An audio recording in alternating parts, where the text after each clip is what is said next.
حضرت عبداللہ بن حذافہ سہمی صحابی رضی اللہ تعالیٰ عنہم تھے۔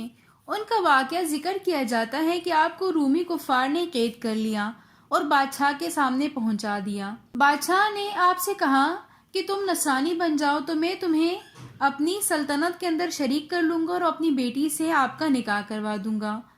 تو حضرت عبداللہ بن حذافہ سہمی رضی اللہ تعالیٰ عنہ نے جواب دیا کہ اپنی بادشاہت تو کیا تم پورے عرب کی بادشاہت مجھے دے دو تو میں آگ جھپکنے کے برابر بھی دین محمدی سے نہیں پھروں گا، یہ ناممکن ہے۔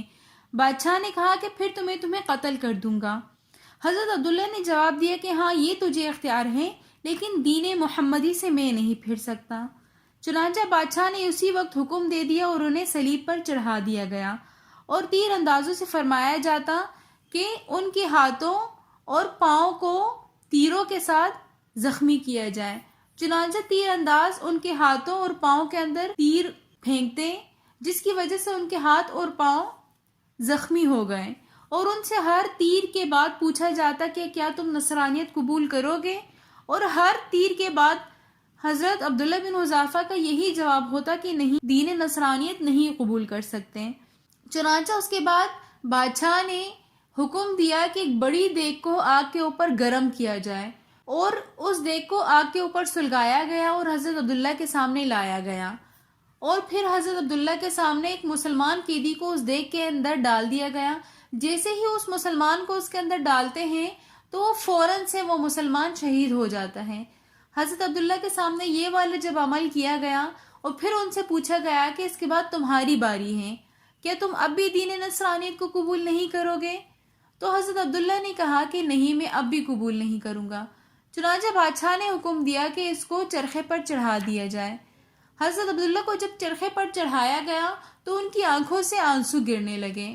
اب بادشاہ کو امید پیدا ہوئی کہ ہو سکتا ہے کہ اب اس سزا کے خوف سے یہ نصرانیت قبول کر لے، تو بادشاہ نے کہا کہ اس کو اتارا جائے۔ جب اس کو اتار دیا گیا تو بادشاہ نے کہا کہ اب بتاؤ تمہارا کیا ارادہ ہے، تم کیوں روئے؟ تو حضرت عبداللہ بن حذافہ نے کہا کہ میں اس وجہ سے نہیں رویا کہ تم مجھے عذاب دے رہے ہو، بلکہ میری آنکھوں میں آنسو اس وجہ سے آئے کہ میرے جسم میں ایک جان تھی جو کہ اس عذاب میں جانے کے بعد نکل جائے گی۔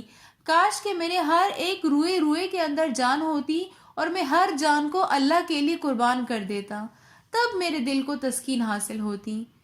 بادشاہ کو اس بات کے اوپر بڑا غصہ آیا اور انہوں نے حضرت عبداللہ بن حذافہ کو شہید کر دیا۔ ایک دوسری روایت کے اندر آتا ہے کہ قید کے دوران جب حضرت عبداللہ بن حذافہ کے سامنے کھانا پیش کیا جاتا تو شراب اور خنزیر کا گوشت پیش کیا جاتا، لیکن شدید بھوک کی حالت میں ہونے کے باوجود بھی حضرت عبداللہ بن حذافہ نے اس کھانے کو قبول نہیں کیا۔ جب قیدیوں نے جا کر بادشاہ کو بتایا تو بادشاہ نے حضرت عبداللہ بن حذافہ کو بلایا اور ان سے وجہ دریافت کی۔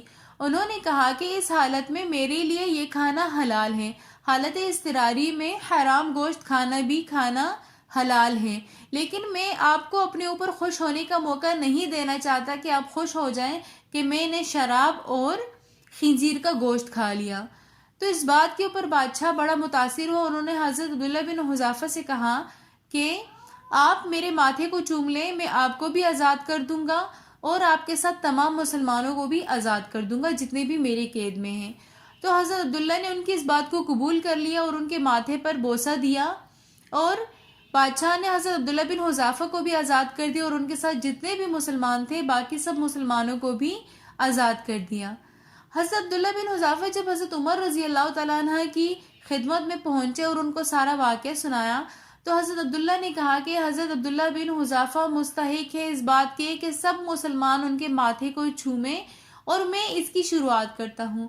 تو سب سے پہلے حضرت عمر نے ان کے ماتھے پر بوسہ دیا اور پھر سب مسلمانوں نے باری باری ان کے ماتھے پر بوسہ دیا۔